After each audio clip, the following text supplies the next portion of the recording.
আমার আসল ধান্দা। ওদেরকে আসতে দাও। জনি সায়েন্টিস্ট আমার পরিচিত। এজেন্ট পরিচিত হও, ফেসবুক কন্টেন্ট ক্রিয়েটর। কিছুদিন আগে আমি ওদের কয়েকজনকে জম্বির হাত থেকে বাঁচাইছি। ফেসবুকে কন্টেন্ট বানাইতেন আপনি? কি কন্টেন্ট বানাইতেন একটু দেখান তো। অনুপ্রেরণার আরেক নাম শর্টস অফ লেউটার ভাই। ভাই লেউটা চাটা ছাড়া আমার আর কোনো যোগ্যতা নাই। ছোট লেউটা বড় লেউটা তাতে কোনো সমস্যা নাই। যদি ভাইয়ের লেউটা চাইটা মাসে লাখ টাকা কামানো যায়। যদিও কন্টেন্টের নামে ভাই আমার লের বানায়, কিন্তু কি আর করার, বাংলাদেশের মানুষ তো এগুলাই খায়। কেমন ছিল কন্টেন্টটা? কন্টেন্ট? এই কন্টেন্ট কই? তাইলে আমি এতক্ষণ কি বললাম? এইটা আবার কেমন কন্টেন্ট? এইটাই লেউটার কন্টেন্ট। এই লেউটার কন্টেন্ট বানায় কি কোনো ইনকাম হয়? এই লেউটার কন্টেন্ট বানায় আমার এক মাসের ইনকাম 40 লাখ টাকা। ভাই কোনো মতে কি আমার এই লেউটার কন্টেন্ট বানানো শেখানো যায় না? শোনো, তুমি যদি আমার কাছ থেকে এই লেউটার কন্টেন্ট বানানো শিখতে চাও, তাহলে প্রতিদিন তোমার আমাকে 10,000 টাকা করে পেমেন্ট করতে হবে। কারণ আমি তোমার কাছে আমার টাইম বিক্রি করতেছি। It's call value of time. আসলে আমি একজন এজেন্ট, তো দিনের বেলা ব্যস্ত থাকি। কোনো মতে কি আমার কাছে রাইতের সময়টা বিক্রি করা যায় না? হ্যাঁ অবশ্যই, কিন্তু রাত্রের চার্জটা একটু বেশি, 30,000 টাকা। দিনের চার্জ এত কম, রাইটের চার্জ এত বেশি কেন? It's call value of back side. আচ্ছা আমি যদি কখনো নেই তাহলে রাইতের টাইম নেই নিব। উনি কে? আমি বাবা আয়না। আমার আয়নাতে যা দেখা যায় তা দুনিয়ার কোথাও দেখা যায় না। তোরা কেউ আমার বিরক্ত করিস না। আমি এই দুনিয়ারে বাঁচানোর লিগা এক গভীর ধ্যানে বইছি, যা আগামী 20 বছরও ভাঙা সম্ভব না। ওই সবাই তাড়াতাড়ি এই জায়গা থেকে বাইরে, এক জাক জম্বি আমাকে দিকে আইতেছে।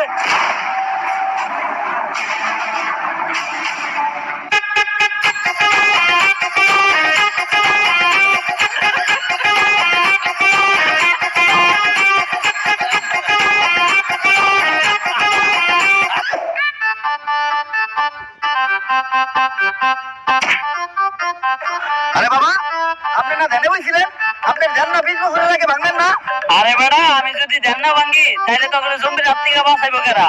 আমি গ্যারান্টি দিয়ে কইলাম এই বাবাই ভণ্ড। এ জম্বি! বাবা, আপনারা কইছিলেন জম্বির থেকে আমাকে বাঁচাইবেন, এবার বাঁচান। ভয় পাইস না তোরা, আমার মন্ত্র দিয়ে আমি তোকে সবাইরে বাঁচামু। ভম্বলা সাইরা দে বাড়ি ঘর, পাই না কোনো ভয় ডর, তোর ভূতের নানিরে খালি ঘর। বাবা, এটা তো ভূত না, এটা জম্বি। আমার কাছে তো জম্বি তাড়ানোর কোনো মন্ত্র নাই। আমি আগেই কইছিলাম এই বাবা ভণ্ড। এই আসছে ওই জম্বিটা কি ভালোভাবে লক্ষ্য করো, জম্বির চুল কালার করা, আবার আসতেছে স্লো মোশনে। তার মানে তো এটা একটা টিকটকার জম্বি। কিন্তু এখন উপায়টা কি? উপায় একটা আছে, যেহেতু টিকটকার জম্বি, ওরে বশ করতে হলে টিকটকের একটা ট্রেন্ডিং সং কইতে হইব। লাস্ট টাইম টিকটকের ট্রেন্ডিং সং কি ছিল? মাতাল। আর ওটা মাতাল না, ওটা কাতাল। এখন আমাকে 5 জনের ভিতর থেকে এই গানটা গাইবো কেনা? আরে আমি গান গাইতে পারি না, তারপর বারবার কি লেগে আমার এই গান গাইতে কস? বাবা, আমাগো সবার জীবনে এখন তোমার হাতে। যদি গাও গান তাইলে বাঁচবো আমগো সবার জান। ভাই এইবারের মতো আমাকে চান্দা বাঁচান, দরকার পড়লে আপনারা আমার চান্দার অর্ধেক ভাগ দেবো। TikToker follow me trending song কইতাছি, মুদ্রা করো, মুদ্রা মুদ্রা।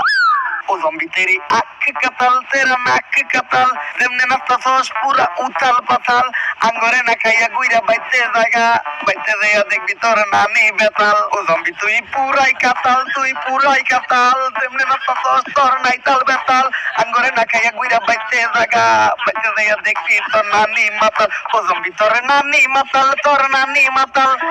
ইসরে এজেন্ট, আমি বুঝলাম না আপনি সব গানে শুধু নানির গান কেন? ছোটবেলায় আমার বাবা মা মারা গেছে, তারপর আমার নানি আমারে পালছে, তাই নানি হইলো আমার জন্য আবেগ, নানি হইলো ভালোবাসার আরেক নাম। এই জন্য সব জায়গায় দিতে চাই আমি আমার নানির দাম। এইভাবে চলতে থাকলে আমরা বেশি দিন আর জম্বির থেকে সার্ভাইভ করতে পারবো না। তাই তোমার ঘরে আমার ট্রেনিং দিয়া জম্বির সাথে লড়াই করার মতো অবস্থানে নিয়ে যাইতে হইব। চলো।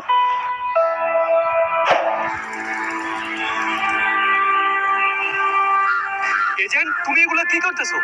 আমার কাছে কিছু অ্যাকসেসরিজ আছিল, ওগুলা দিয়ে কিছু হ্যান্ডমেড বন্দুক বানাইতাছি, কারণ জম্বিগুলোকে খালি হাতে বাইরে ওঠা সম্ভব না। ও আচ্ছা, আচ্ছা দুনিয়া যখন স্বাভাবিক হইব তুমি আমার এরকম 2-4টা বন্দুক বানাই দিও, তোমার একটা পথ দিয়ে দিব আর তোমার থেকে কখনো চান্দাও নিব না। তা ভাই তোমার পথ কি? সহসভাপতি পদপ্রার্থীর ডাইনাত। সামসা। এই এজেন্ট টম ক্রুজ, তুই চামচা গেলে কইলি খালি নেতা বাইসে নেই দেখা, নাহলে আজকে ছোটখাটো একটা পদ আমারও থাকতো। আমার কাছে অ্যাক্সেসরিজ কম ছিল, বেশি গান বানাইতে পারি নাই, তাই সবাইরে গান দেওয়া পসিবল না। আমার এইসব বন্দুক টন্দুক লাগবো না, আমি যে মন্ত্র জানি আমার মন্ত্র দিয়ে আমি সব জম্বি করে ভস্য করে দিমু। হ্যাঁ ওইটা তো একটু আগে দেখলামই। এমন একটা আপেল থাকলে ভালো হইতো, কারো মাথার উপর আপেলটা রাখা পারফেক্ট টার্গেট কিভাবে করতে হয় ওইটা শিখাইতে পারতাম। আরে বেটা, মন্ত্র দিয়ে যদি একটা আপেলই আনতে না পারি তাহলে কি এর বাবা হইলাম? আমি এখনই একটা আপেল এনে দিতাছি, যন্তর মন্ত্র সবাই কচ্ছু, লুঙ্গির নিচ থেকে আপেল না পড়লে আমি খাই গু।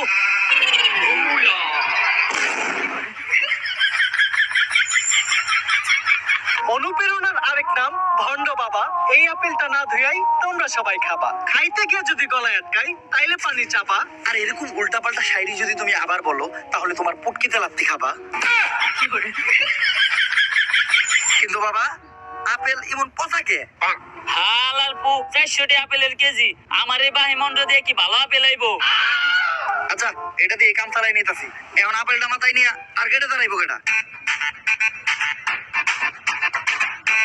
আমি এজেন্ট টম ক্রুজ, একজন লাইসেন্স প্রাপ্ত শুটার, তোরা আমার এইটুকু বিশ্বাস করলি না? বস আমি আপনারা বিশ্বাস করি। আপেল লাগবে না, আপনি আমার মাথায় গুলি করেন। তুই আমারে এত বিশ্বাস করো? এত বিশ্বাস তো আমার নানিও আমারে কখনো করে নাই। বস আমি এইটা বিশ্বাস করি, বন্দুক যেহেতু আপনি বানাইছেন এই বন্দুক দিয়ে গুলি বেরিব না।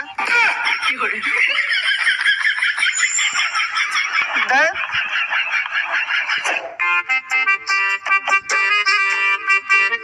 সায়েন্টিস্ট, আমরা পানি দিয়ে যাইতাছি কে?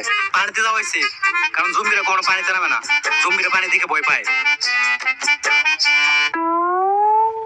জম্বিদের থেকে পালাতে পালাতে হয়ে গেছে আমি ক্লান্ত, হাঁটতে পারছি না আর, তাই এখন আমার একটু পানি খাওয়া দরকার। যদি তোমাদেরও মনে চাই তাহলে তোমরাও পানি খাও, আর যদি না খেতে চাও তাহলে সোজা হেঁটে চলে যাও। এই দাঁড়াও, এই পানি খাইও না, বৃষ্টির কারণে জম্বিদের মলমূত্র এই পানিতে ভাইসে আসছে, যে এই পানি খাইবো সেও জম্বি হয়ে যাবো। পানিটা এদিকে দেও।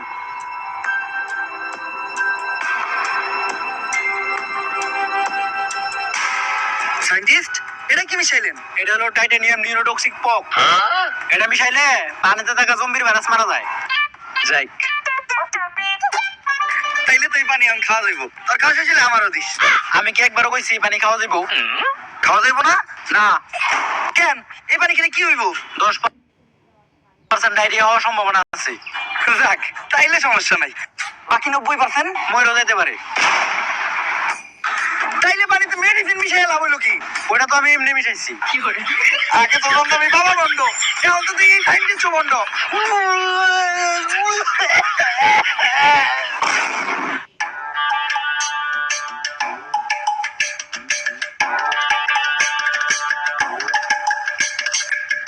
আমরা সবাই ক্লান্ত, বিকাল হয়ে গেছে, আজকে রাতটা আমরা সবাই এই জায়গায় থাকবো। বাবা জায়গাটা তো সেই, দেশ স্বাভাবিক হইলে এই জায়গাটাই আমি দখলে নিব, তারপরে নিয়ে একটা পার্টি অফিস বানাবো। তোর পথ জানি কি? সহসভাপতি পদপ্রার্থীর ডাইনাত। সামসা।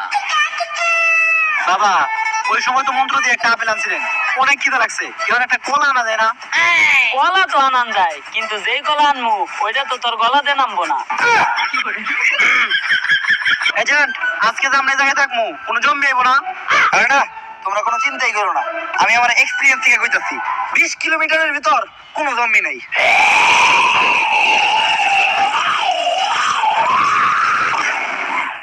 তো এটা মুখ নাকি পড়ছি লাইফ পথ তার উল্টা হয়। এই জায়গায় তো জমবে অনেকগুলা, ওখান থেকে বাঁচার উপায় কি? কেউ ভয় পাইও না, উপায় একটা আছে, তোরা।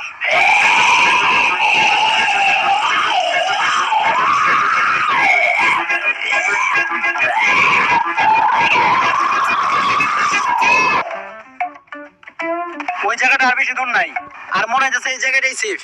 আজকের একটা আমরা এই জায়গায় থাকি, কালকে সকালে আবার হাঁটা শুরু করুম। না এই জায়গায় থাকা যাইব না, আমার এক্সপিরিয়েন্স কইতাছে নিশ্চিত এই জায়গার আশেপাশেই কোনো জম্বি আছে। বুঝছি আপনার এক্সপিরিয়েন্স যেহেতু কইতাছে তার মানে 2-4 এলাকায় কোনো জম্বি নাই। এই যে এদের মতো শুয়ে পড়।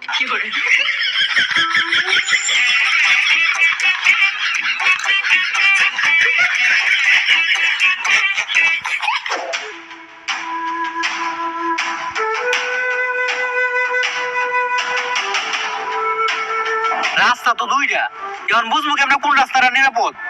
আরে বাবা, আমি আয়না, আমার আয়নায় যা দেখা যায় এই দুনিয়ার কোথাও দেখা যায় না। আমি এখন আয়না দেখা কইতাছি কোন রাস্তা নিরাপদ। ভম ভোলা হালাল পোলা, রাস্তা দেখা নাটকির পোলা। আয়না ডাইন দিকে দেখাইতেছে, সবাই বাম দিকে গেল।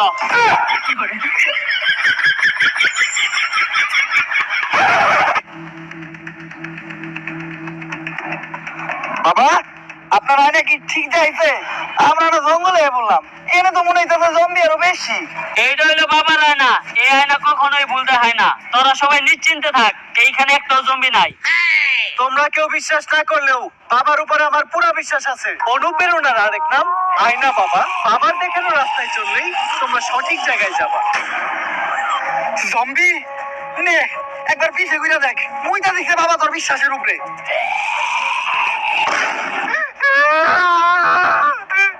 অনুপ্রেরণার আরেক নাম ভণ্ড বাবা। বাবার কথা যে বিশ্বাস করবা সেই মারা খাবা। এখন ওদের বাসায় কেমনে? তোর কোমরে আমার বানানো রিভলভার আছে, রিভলভারটা দিয়ে জম্বির মাথা বরাবর এখনই শুট কর।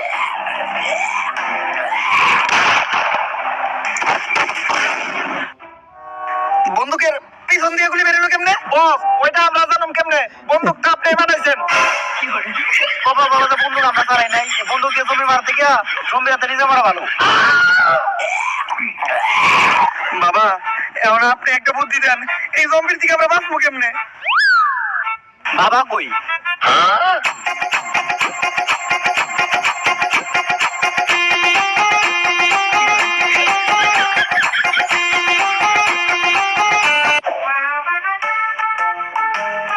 আশেপাশে কোনো জম্বি দেখতেছি না।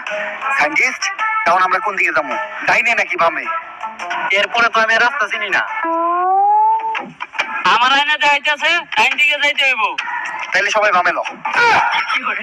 সাতারা, আমি আমার আয়নার দেখানো রাস্তায় যাবো, কারণ আমার আয়না কখনোই ভুল দেখায় না।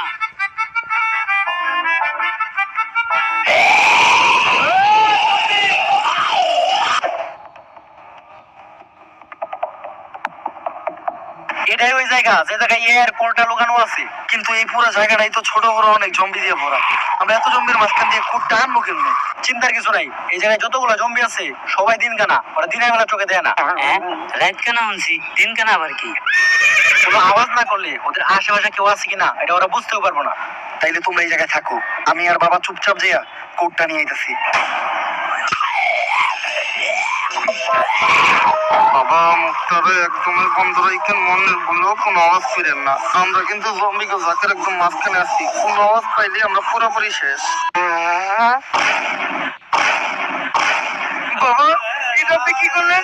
আপনার এটা কইলাম কোনো আওয়াজ না হয়, মুখ বন্ধ রাখতে। আরে বেটা, মুখ তো আমি বন্ধ রাখছি, কিন্তু পুটকি বন্ধ রাখি কেমনে? বাবা, ইতিহাসের পাতায় না থাকবো, আপনার মুশকিল কারণে জম্বি আমাকে মুক্তি মেরে দিছিল।